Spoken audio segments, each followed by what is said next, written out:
Por que é tão difícil começar nas planilhas? Se você já trabalhou com planilhas ou nunca te deram aquele impulso a mais para você começar, eu aproveito e te pergunto: por que é tão difícil começar? Eu ainda vou mais fundo. Por que é tão difícil começar em alguma coisa, não somente nas planilhas? Eu separei aqui uma lista de possíveis características que você talvez possa se identificar. Se você se identificar, comenta aí para mim abaixo aqui do vídeo. Uma das possíveis razões todos que precisam começar em algo novo tem tanta dificuldade pode ser por causa de medo, falta de experiência na área ou no processo que você está começando, instinto de autopreservação. Você não quer começar algo que você não conhece para talvez se frustrar? Se eu cutucar em alguma das suas dores, você levanta o braço aí e comenta aqui abaixo. Acreditar que não é capaz. Falta de autoconfiança em si próprio. Ausência de ousadia. A zona de conforto acaba deixando a gente naquele cantinho onde todos nós já conhecemos, e quando a gente precisa passar para um outro lado da faixa ou para o outro lado da sala que não temos tanta confiança, não temos tanta experiência, nós acabamos criando diversos monstros mentais sobre tudo que poderia acontecer de negativo se a gente passar para a linha do lado de lá. Um dos pontos é a própria zona de conforto. O que é mais fácil? Você se desafiar a algo que você nunca tentou, ou você ficar na sua área onde você já conhece e domina tudo? Lembrando que não são todos, tem muitas pessoas que são ousadas e estão se colocando constantemente fora da sua área de conhecimento, exatamente para poder exercitar essa habilidade de conhecer até então o desconhecido. Falta de recursos. É porque eu não tenho isso, é porque eu não tenho aquilo. Aí nesse caso começam a aparecer milhares de desculpas. É porque o meu cachorro morreu, é porque eu tenho equipamento que não é o adequado, ou a minha máquina é muito lenta, ou alguém pode me atrapalhar, ou eu tenho uma agenda lotada. Tá se identificando em algum desses pontos? Lidar com sentimentos complexos. Que volta naquele ponto do criação de eternos monstros. Você nem passou pela situação, mas na sua cabeça você já criou todo o mapa da catástrofe, de tudo de errado que pode acontecer. E o de bom? Você já pensou no lado bom que pode ter? Você experimentar novas coisas? Lidar com o incerto? Lidar com o desconhecido? Músculo destreinado. Mas como assim músculo destreinado? É exatamente isso. É com a metáfora de uma academia, você, na verdade, você vai para exercitar o seu corpo e treinar os seus músculos. E no cérebro é a mesma coisa.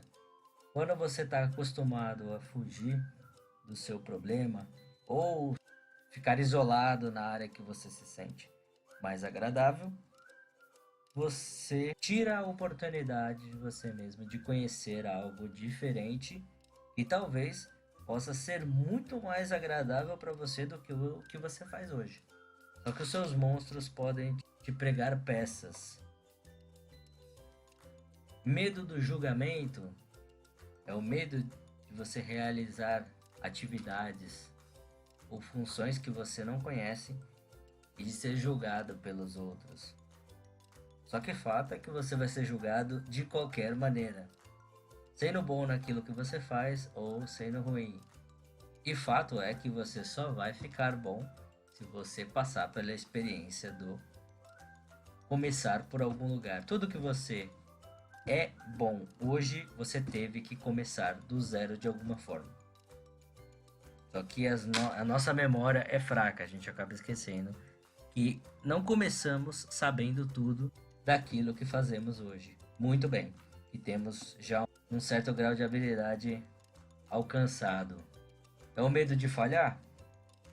Pode ser também de não atender expectativas que nem você sabe quais são. Porém, a falha faz parte do processo, errar faz parte do processo para você conseguir chegar a um ponto lá na frente. Tem que começar por algum lugar para poder alcançar o final. Quem está fazendo uma corrida de 30 quilômetros tem que começar do zero. Tem que começar do 1 metro, tem que passar por 3, por 300, 1 quilômetro, 2 e assim por diante até chegar no final da corrida. E com as nossas experiências e exposição ao novo é a mesma coisa. Nós comentamos aqui também do excesso de desculpas, que faz parte dos nossos monstros que criamos mentalmente para autossabotagem. O que não faltam são motivos para nos parar. Se nós formos depender somente do ânimo para seguir em frente, nós seremos eternos procrastinadores, que são aquelas pessoas que deixam para amanhã, porém esse amanhã nunca chega. Atividades em demasia na agenda. Você é daqueles que gosta de encher sua agenda de atividades e nunca sobra tempo para você se dedicar a uma nova experiência. Às vezes a sua agenda está tão embolada, está tão desorganizada que nem você mesmo consegue dar conta das N atividades que já estão ali definidas. Falta de foco. Em alguma delas eu acertei. Falta de foco é um dos pontos que eu mais vejo por aí. Tanto que eu não sei se você já conheceu aquela pessoa que tem uma atividade ou uma obrigação para fazer e ela, quando começa, ela vai dar aquele primeiro passo e ela fala: "Você tá ouvindo? Tá vindo aquele zunido lá no fundo? Aquele barulhinho que tá atrapalhando?" Você ainda até então nem tinha percebido, mas quando ela começa a falar, você nota que tem um barulho. Você tem que prestar exatamente muita atenção para você conseguir se dedicar. Nossa, esse barulhinho está acabando com a minha atenção. Eu tô perdendo o foco total no que eu preciso fazer. Na verdade, essa pessoa é a pessoa mais focada do planeta. O problema é que ela não sabe direcionar o foco dela. Ela está direcionando o foco dela para o ponto errado, para o ponto das desculpas. Eu concordo que tem gente que precisa de atenção, que necessita de muito silêncio ou de certas regras para poder cumprir determinadas atividades. Mas talvez, se o estímulo fosse outro, se fosse para uma atividade que ela gostasse, eu acredito que o empenho para realizar talvez fosse um pouco diferente. Então a gente listou aqui uma sequência de possíveis motivos que justificam o porquê é tão difícil de começar em alguma coisa. E aqui no caso das planilhas é idêntico. Não se preocupe que você não tem conhecimento, que você não sabe, eu não sei nada, eu não sei onde ficam as funções, eu vejo o pessoal fazendo cálculos, eu vejo fazendo isso. Não venha com a cabeça com preconceitos. É a prática que vai fazer você alcançar a perfeição. Se você não é perfeito agora, você não tem habilidades agora, é o exercício contínuo, é a consistência que fará você chegar naquele ponto B lá no final. E esse ponto B é o ponto que você vai olhar para trás e falar: nossa, eu estava me impedindo de fazer, eu estava me impedindo de alcançar esse ponto por milhares de desculpas que o ser humano tem. E isso é automático, é um aprendizado, um treinamento que você tem que realizar constantemente. É uma luta contra você mesmo. Não importa quão forte você seja, sempre vai surgir aquele pensamento de medo, aquele pensamento de dificuldade, aquele pensamento de fracasso. Não importa em qual situação. A diferença É você treinar para mostrar que você é mais forte que qualquer um destes impeditivos que possa aparecer para você. Errar faz parte do processo. O que vai definir se você vai chegar ao final ou não, se você vai dar o próximo passo ou não, é continuar. É a simples decisão de continuar e ir em frente, persistir nesse caminho apesar do erro. Então, aproveitando essa sequência de justificativas que nós vimos, se você se identificou com alguma delas, deixe o seu comentário aqui abaixo e nós vamos entender qual é a dor que mais ataca a turma das planilhas. Ataca você que está querendo melhorar o seu conhecimento, melhorar as suas habilidades. Eu vou passar aqui com você um aprendizado relativamente simples para você exercitar a zona de desconforto. É ela que vai te ajudar a dar o passo à frente. Não só aqui, isso em qualquer situação da sua vida. Se colocar na zona de desconforto é o que faz você sair do lugar. Você pode ter certeza que ninguém que conseguiu chegar a um estágio avançado da vida foi parado. Hoje em dia nem Cone mais está conseguindo ficar parado, até Cone está sendo levado aí para frente. Não importa que condições, mas eles estão caminhando às vezes até mais que você. Então sai aí do Netflix, desliga esse vídeo de como construir uma caixinha de papelão e vem aqui comigo que eu vou te mostrar mais um conhecimento que você pode aplicar aí no seu computador e nas suas atividades.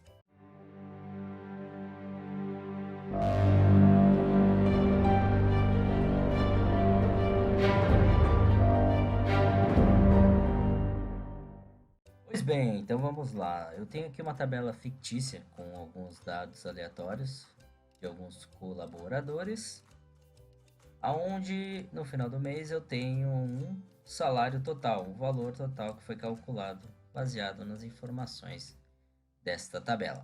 E o que eu quero fazer é exibir visualmente, através de cores, uma noção para quem for acompanhar essa tabela, quem tem os maiores valores e quem tem os menores valores. Lembrando que aqui eu tenho simplesmente 6 linhas, mas eu poderia ter 1000, 10.000. Além de você poder criar algumas estruturas adicionais para poder facilitar o seu controle de quem tem maiores valores, de quem tira menores valores, através da ordenação, eu quero também atribuir esse aspecto visual através de cores. E eu vou te mostrar o passo a passo para a gente poder fazer isso aqui nessa tabelinha de exemplo. Eu tenho certeza que você já está imaginando, já está trabalhando os neurônios para pensar aonde você aplica isso no seu dia a dia. Se você ainda não descobriu, significa que você não tem essa necessidade nesse momento. Mas não se preocupe, entenda o processo, que eu tenho certeza que assim que surgir a necessidade para você, você vai saber aonde aplicar. É simples assim. Você não precisa utilizar uma furadeira 24 horas por dia, mas a grande maioria de vocês, se precisar utilizar, vai saber como fazer. Andar de bicicleta e outras coisas mais. Você não faz isso 24 horas por dia, mas sempre que precisa, você vai saber aplicar. Então, o importante é você entender o processo. Perfeito? Então, vamos lá para mão na massa. Para você aplicar isso, teremos que vir aqui no menu formatar, formatação condicional. Lembrando que estamos utilizando o Google Sheets para fazer estas atividades, ok? Se você não tem acesso, não sabe como funciona, nunca mexeu no Google Sheets, deixa o seu comentário aqui abaixo que eu teria o maior prazer em a gente montar um vídeo explicando como começar no Google Sheets se você não tem ideia alguma de como começar, não tem ideia de como iniciar, como criar uma conta, como fazer para acessar. Deixa seu comentário aqui que se tiver muitos pedidos na página, gente cria sim um vídeo passo a passo de como utilizar o Google Sheets, além das vantagens de você trabalhar com esta poderosíssima ferramenta. Então, voltando, formatar, formatação condicional. Aqui dentro de formatação condicional, o seu provavelmente vai aparecer dessa forma, com essas duas opções aqui em cima, cor única e escala de cores. Eu vou primeiramente exemplificar para vocês a utilização que a grande maioria de vocês talvez já saiba como é que funciona. Ele pede aqui para que eu selecione o meu intervalo, quem que são as células que eu irei formatar. Eu vou aplicar essa variação de cores. Aqui está selecionado somente para o F4, mas eu não quero somente para esta célula aqui, esse quadradinho. Eu quero para todo este grupo aqui de células. Lembrando, para quem não está familiarizado com os termos, célula é o cruzamento entre uma linha e uma coluna. Se você já jogou Batalha Naval, você sabe como é que funciona o processo. É o cruzamento de uma linha com uma coluna. As linhas são identificadas por números, ao passo que as colunas são identificadas por letras. E a minha célula é o cruzamento entre uma linha e uma coluna. Esta célula aqui é representada. Responde aí para mim. Estou captando mentalmente a sua resposta. Que coluna que é? E que linha que é? Exato. F5. Então esta é a célula F5. Vamos adiante então. Selecionei o meu grupo de células, que vem da F2 até F7. Esses 2 pontos representam de um limite até outro limite. E vou confirmar. Ele já aplicou aqui quem é o meu intervalo. E a regra que eu vou fazer é uma regra bem simples. Eu tenho várias opções, você pode ver aqui, ó. Não estiverem vazias, regras de formatação, né? Texto contém tal informação, texto termina com, data é. Como eu estou trabalhando com valores numéricos, eu vou escolher um valor maior ou igual a 3.000. Então, se o meu valor, não sei se você já percebeu, mas ele já aplicou a formatação. Então, se o valor das minhas células for maior ou igual a 3.000, então eu quero que ele aplique a seguinte formatação. Ele já tem um valor aqui pré-definido de azul, nós iremos alterar, mas lembre-se, é para que você entenda o processo. Então, todas as células que possuem valores maiores ou iguais a 3.000, que foi o número que eu defini, eles automaticamente receberam a formatação de azul. Vamos mudar a cor aqui? Se eu quisesse amarelo, cor de rosa, ele automaticamente, não liga não, sou daltônico, ele automaticamente iria ajustar a cor da sua célula. Se eu quisesse mudar somente a cor do meu texto, mesma coisa. Perceba que ele já aplicou. E se você quiser escolher, você pode alterar aqui embaixo. Com negrito, ele também aplica já direto. Vou colocar uma cor mais destacada aqui. E com negrito. Maravilha? Essa seria uma forma de você apresentar os seus dados. Veja o resultado final. Ficaria com esta cara, caso você seguisse os mesmos modelos de formatação que eu apresentei aqui. Entretanto, eu vou apresentar um novo modelo de formatação através da identificação de cores, que nós comentamos lá no início, que vai ser via escala de cores. É muito legal porque apenas batendo o olho você vai saber quem que são os seus maiores valores e quem são os seus menores valores. Eu não sei se você já acompanhou uma câmera térmica. Eu vou passar um exemplo aqui de câmera térmica, se você nunca viu. Ele vai selecionando as cores mais quentes com tons de vermelho, de laranja e as temperaturas mais frias com tonalidades azuis. O que a gente consegue fazer aqui é exatamente esse mesmo processo. Veja só como que vai funcionar isso. O meu intervalo são as células às quais eu vou aplicar essa formatação. Clico nela, vou movimentar a janela para que eu possa visualizar melhor e seleciono todos os meus valores. Ele já aplicou aqui quem são as células que sofrerão esta formatação. Ok. Perceba que ele já aplicou aqui uma faixa de cor, porque só tem uma parte da minha estrutura definida. Eu vou mudar, eu não quero esta coloração de verde. Vou alterar aqui para... Vamos ver, eu vou seguir o mesmo sistema de escala. Vamos ver o que tem de pré-definido antes. Olha, já tem uma escala bem interessante aqui. Eu vou pegar essa festa das cores aqui, do verde até o vermelho.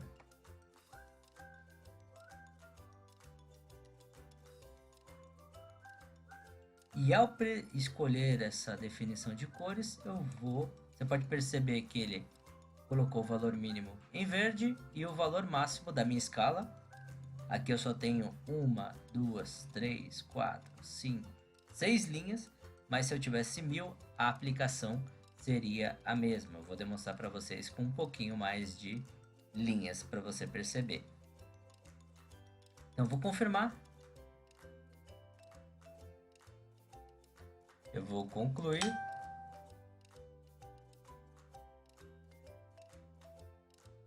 Eu tive que eliminar aqui o meu outro... Tive que eliminar a minha outra regra porque ela estava entrando em conflito. Mas perceba o resultado final, como é que ficou na minha escala de cores escolhidas por mim.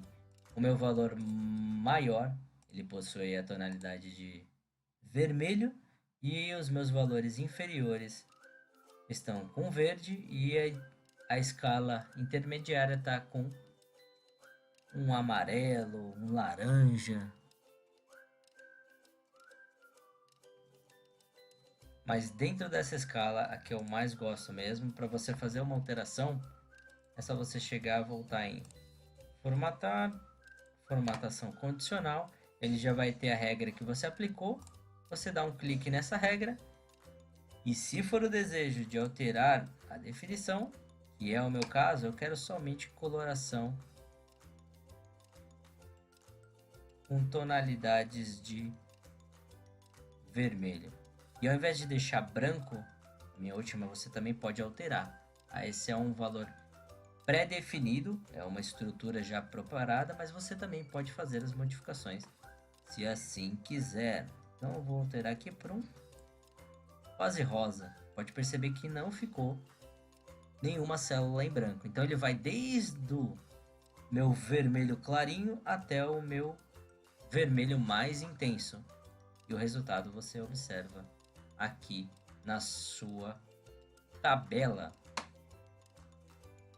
Eu vou copiar esses valores aqui e replicar como se eu tivesse mais conteúdos.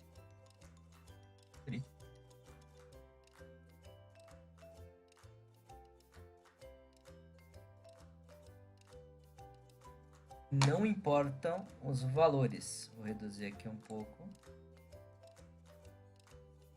Aqui não importa a quantidade de valores que você tenha. Ele sempre vai manter a coloração. Se eu aumentasse, por exemplo, nós sabemos aqui que esses colaboradores são repetidos, são cópias. Mas eu vou simular como se a minha régua estivesse aumentando progressivamente. Com 8.500. Você vai perceber que a tonalidade deles irá modificar. No caso, o 7.000 já não é mais o maior valor. O maior valor nesse momento é 8.505. Então, a cor deste 8.505 é mais intensa do que a cor do 7.406, que até então era o maior número.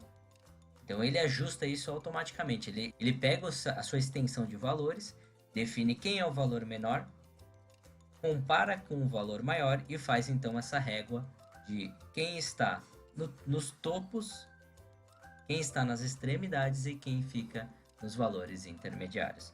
Se você precisa para uma apresentação ou coisas do gênero, é muito mais intuitivo e direto para você identificar qual é a extensão e qual é a proporção desses valores no contexto geral. Eu espero que isso aqui tenha ajudado você e te espero na próxima aula. Faça os testes, exercite aí. E se você não conhece ou nunca mexeu no Google Sheets e não tem ideia, deixe os seus comentários aí que dependendo da quantidade que a gente tiver de solicitações, nós prepararemos um conteúdo especial para começar junto aqui conosco. E você vem junto nessa jornada. Maravilha? Nos vemos em breve. Até mais. Tchau, tchau.